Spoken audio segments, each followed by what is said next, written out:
Hey, welcome to another episode of Legion Elite Motorsports. I'm your host, Isaiah.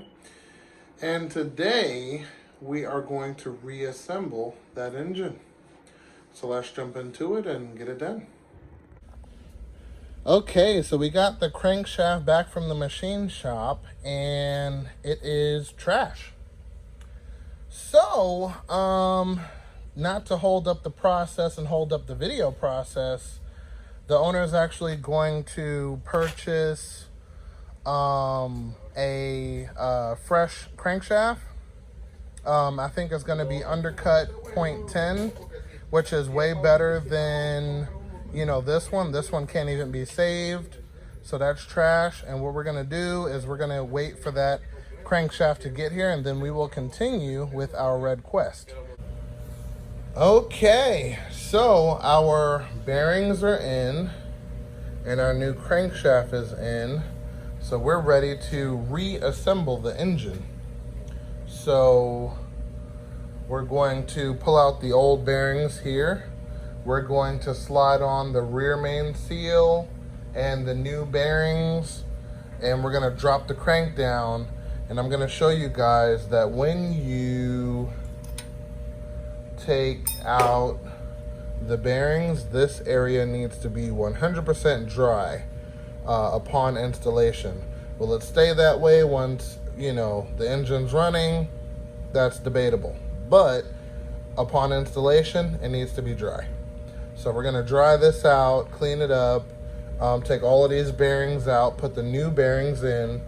We're going to put some assembly lube on the bearing, not oil, assembly lube on the bearing, and then we're going to lay down the crank with the rear main seal, and then we're going to button up the rear main seal, get the caps with new bearings in them, bolt that down with assembly lube on the caps also, and the crank will be 100% installed.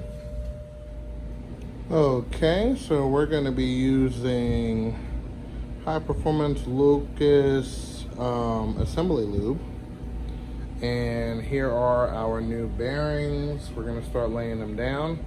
Now there is a top and there's a bottom, and then you see this is the thrush washer in the middle of the whole assembly. So I'm going to show you which one goes where and take it from there. So let me take these out of the pack. Okay, so these have a groove in them and these don't. So these go to the actual block and then these go to the cap. So if you look here, these fit on the block like so. There's a little locking groove here that corresponds with this groove here, and you're going to want to put it in just like so. Now it's good to use two hands. I'm just showing you this as an example, but once you get it in the spot, you push it down and lock it down. There is 4 caps that you're going to be installing, and then one center that has the thrush washer built in, which are these guys right here. So once you slide these in, you're good to go. And these go here right in the middle, and it has a thrust washer built into it. And of course, if you want to know the size of your bearings, they're always labeled on the underside. Okay, so I'm going to install these, use that assembly lube, and I'll be back. Okay, so the 4 are in. Now we have to do the center thrust. And as you can see, there's no difference between these two, so you can put them in any way you choose, and it's going to perform the exact same. So we're going to slide this in. As you can see here, it has the pin to actually make sure you don't put it in the wrong way. And boom, that's it. Okay, so you add a generous amount, use your finger and wipe it on both sides. It's still gonna collect to the middle. which is fine, but it is on both sides. You want to do that all the way across, just like that. Alrighty, nice generous amount. And then there's more that's going to be added onto the crank once the crank makes it in here.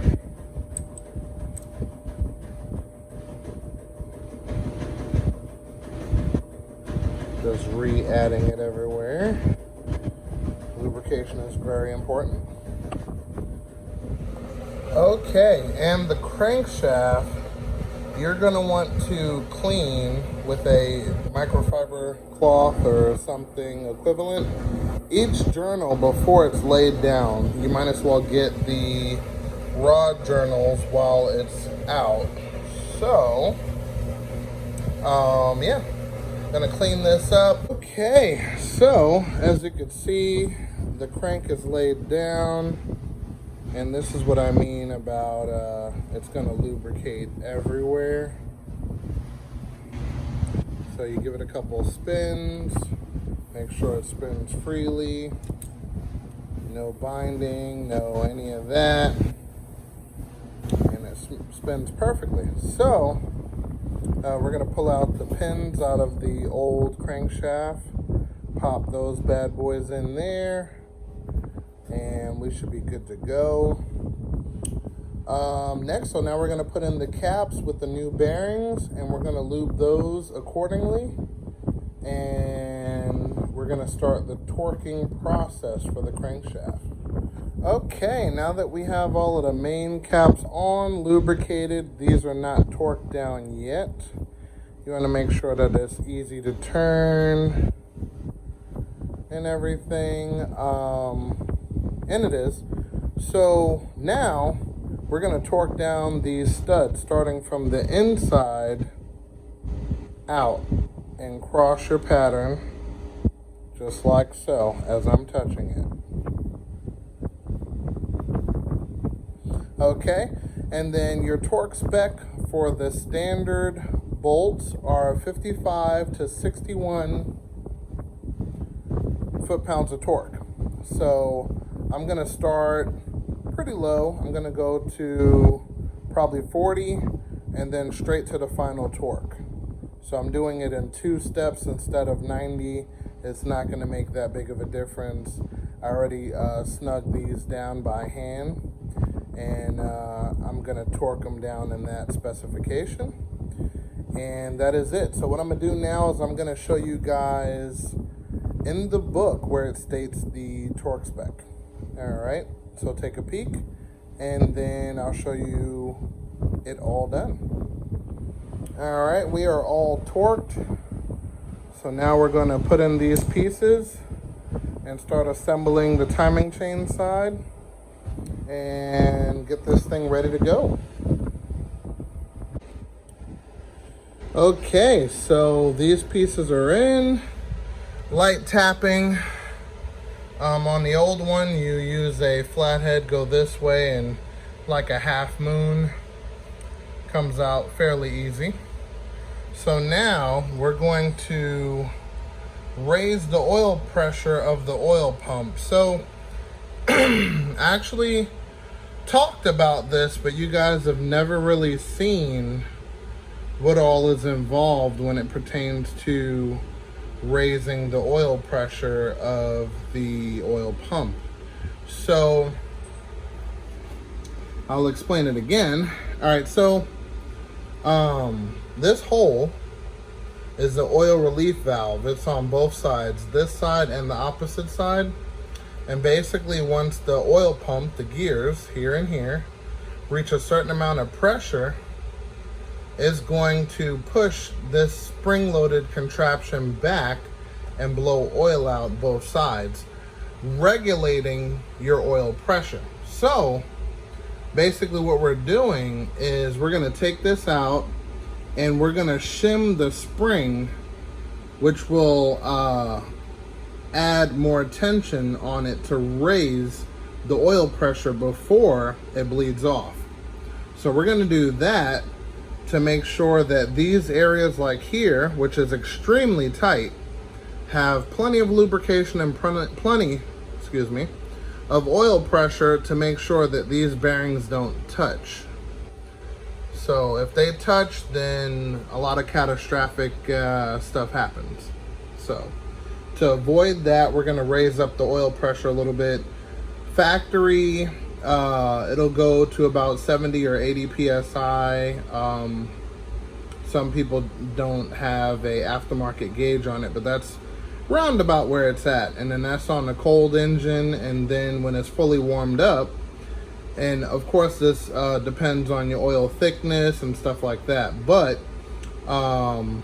with it warmed up, 9 times out of 10 you're only going to get about 60 to 70 PSI at full throttle, and then at idle it dawdles around, I want to say 12 to 15 PSI, but some people actually get lower than that, which is not good in general, because dry start and low oil pressure is the reason why these engines eat up bearings, long story short. So we're gonna fix most of it by shimming this spring. So I'm gonna get the tool, I'm gonna take this piece off, and remember, you're looking at this upside down. So I'm gonna take this piece off and find a shim and reassemble. So let me show you. So this is exactly how it comes out. There's a actual sleeve that's still in here, but we're gonna leave that there. And what we wanna do, if we take this spring out, is, okay, inside the bucket, you wanna add your shims in there. So what I normally do, or I've done before, is put a small Allen head bolt down in here, and that counts pretty much as 2 shims, more or less. So let me see if I can find one and give you guys a full demonstration. Okay, so I actually found the actual shims. These are washers for a, I believe, a M6 1.25 size stud.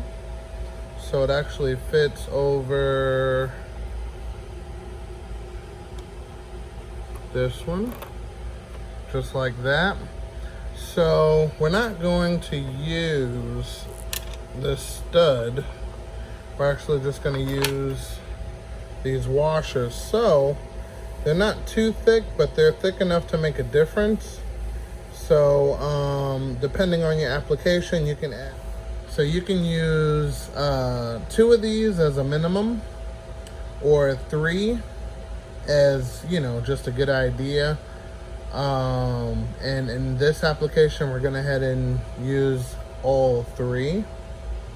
And you're basically going to put them in like so. And this is where the actual spring is going to sit. So you're going to see exactly how it goes, just like that. So the difference that you'll immediately notice is when you go to put everything together, you're going to notice it's not gonna just butt up and start threading on. You actually have to push against the spring in order to get it to butt up. So that's what we're gonna do, and tighten this up. So I need 2 hands. I will be right back. And basically what I did was I tightened this down. This is aluminum, so you don't want to torque it down too tight, but I put about maybe 20 to 28 foot-pounds of torque on that. And then I put this screw back, and I put these back also, just to kind of get more room to loosen and tighten the bolt. So yeah, that is shimming the oil pump. I also cleaned this oil pump out off camera, and there were no fragments or anything like that. Good cleaning, re-lubed and spun, the whole nine. So that's good to go. So now we're gonna add on our pulleys and our chain tensioners and everything and get this thing back together. Okay, first things first, we slide in the first pulley, which is for the timing chain.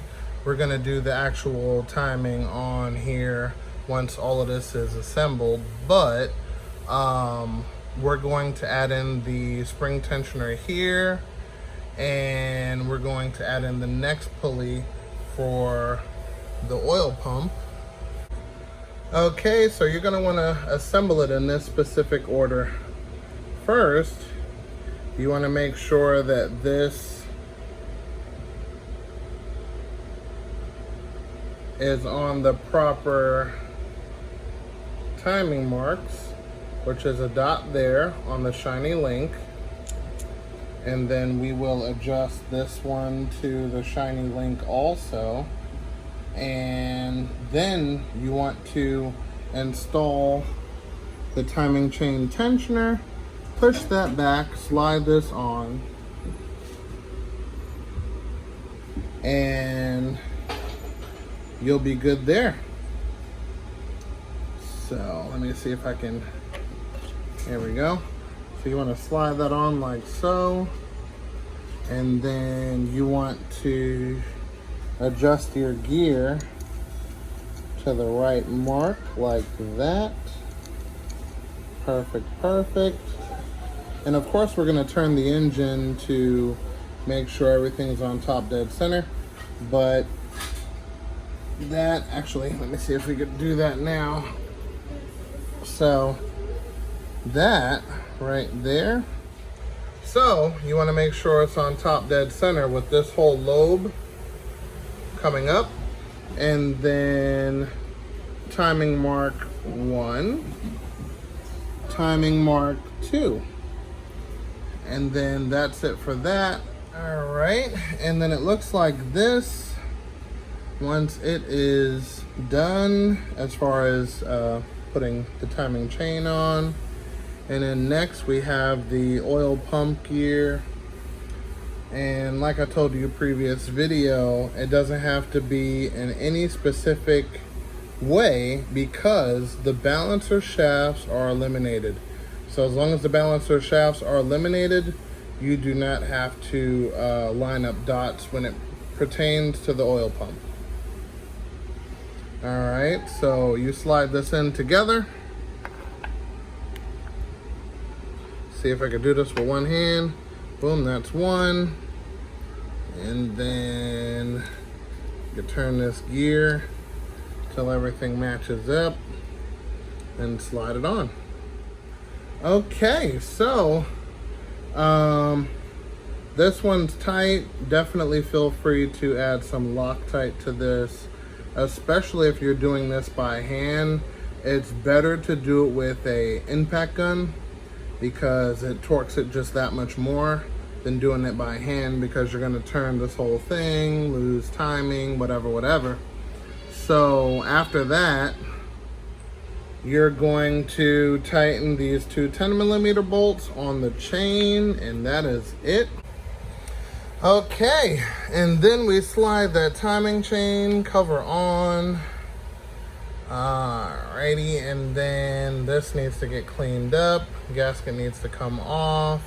We already put a new gasket in here with silicone, and just tighten the bolts ever so slightly.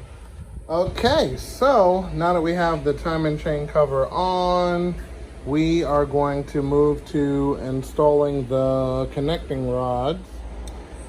Okay, so the arrow points to the front. When you're installing the piston rings, you want them to be the opposite of each other. So, for instance, the top ring, the groove can be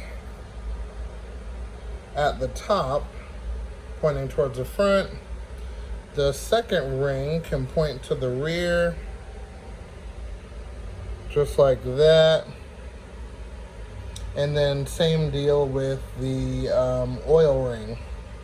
So basically what you're trying to accomplish is, as the air comes in this way, you don't want it to immediately fall out on a slit over here or over here. So you have them up and down to kind of prolong that and actually get a really good seal. So I'm gonna clock these rings, get my compression tool, which is pretty much like a ratchet, and it's gonna squeeze the rings in like that so I could put the piston inside the bore, and then we should be good to go. First piston is in, we'll button it up on the bottom, and I'm going to have to show you the torque specs for the rod bolts, but these have ARP rod bolts, so it's going to be a bit higher. So I'm going to show you the OEM, and then I'm going to tell you the ARP. All right, so stay tuned. Okay, all of the pistons are facing forward towards the timing chain. I went ahead and replaced cylinders number 2. That's the old one. We have the new one in there. And we have ARP bolts all the way through and through. So what I'm gonna do now is I'm gonna show you what the torque spec is for the standard rod bolt. And that picture should be popping up now. And then ARP, you want to tighten these down to about 45 foot-pounds. But the torque sheet I have is for a different style of ARP rod bolts. But 45 is a good rule of thumb for the ARP. You don't want to go too crazy, but you do want to make sure it is on and tight. So we're going to torque these down to 40 foot-pounds and take it from there. All right, so everything is torqued down over here. All good, all done, all snug. We're moving real easy. That's perfect. And now we're gonna bolt on all of the accessories. So bolted on the water pump, we have the AC and alternator going over here. We got power steering going over here. So I'm gonna button up all of the accessories and take it from there. Okay, so all of the accessories are on and tight. And now we're going to clean up the head, and we're gonna drop the ARP head bolts, make sure the threads are clean, and take it from there. We're gonna clean up the surface here, and we should be good to go. And as you can see, cleaned up the surface. Throttle body cleaner is the one I like to use. You can use brake cleaner also, but just rub down the surface. Hit it with a razor blade to get up any chunks or high spots from the old gasket. And I'm gonna come across it a little bit more with a razor blade. And after that, we're gonna lay down our head gasket and ARP head bolts. Okay, and we got our ARP head studs. Let's see here. So, let's see. So our torque specification is 90 foot-pounds. You want to make sure you tighten them in a nice sequence, equal 3-step. And of course, you can't begin. Of course, you got your ARP stickers, but we have the fastener assembly lube. So we're gonna put this on both sides. We're gonna put this on the bottom side, and we're gonna put this on the top side. So, yep, you just put a little bit around the studs. Take a look at those. The studs as you put them in, and as you put the heads on. That's once the head is on. So, we're gonna knock it out the park and we'll be back. And just like that, she is ready to go. So, so technically she's ready to drop into the engine bay, but I do have to do the oil pan and the rear main seal. So before I could drop anything, I have to put those items on. But let me see, before I put that on, I need to clean out this pan, which I haven't done yet, but I'm going to do. And I'm gonna lend you guys an excellent technique. Some of you old school guys know about it, some of the new guys not so much. So what we're gonna do is we're going to get all of this material out. Then we're gonna take piping boiling water and dump it in here and then dump it back out. So the hot water will move the oil, especially with a little bit of Dawn soap. And then once that's out of there, we should be able to dry the pan, clean up this gasket material, lay the new gasket, and put everything together. Okay, we're back to the bottom side. So now we cleaned out the tube. The tube is ready to go in. Oil pan is cleaned out. So we're gonna start assembling. I have to take off the old gasket here, lay down a new gasket over here, and we'll be good to go. So, I wanted to talk about this pickup tube style. So it bolts in just like that, no big deal. If this O-ring fails, you're gonna be sucking air. And if you're sucking air, you're gonna throw away your bearings immediately. So putting it in is good with a new O-ring, but you wanna have a little bit more insurance. So once it's in, if you can throw some silicone around the whole loop, just to make sure if the O-ring fails, you have some insurance and kind of put it on there good. A lot of people don't like that. It looks tacky, it looks hacked, but if it saves your motor, well worth it. Okay, as you can see, the tube is in, on and tight. You don't want to tighten these too much. I think it's like 15 foot-pounds is good enough for those two bolts there. And then we have to kind of fill that area around the tube up so it will not fail and blow up the motor.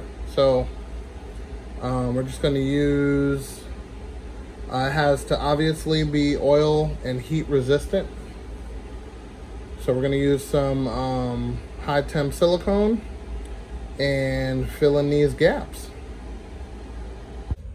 Hey, I have to apologize. I actually got distracted and forgot to film the rest of the process, but the tube is filled on the pickup side. I put the gasket and oil pan on, and rear main seal is on and tight. So that's technically all done, ready to drop in. And with that being said, we're gonna call it right there. So definitely join me for the next episode. We're going to install, reassemble, and hopefully start. But thank you again for watching. Make sure to subscribe and hit the bell icon for updated notifications. And I'll see you next episode.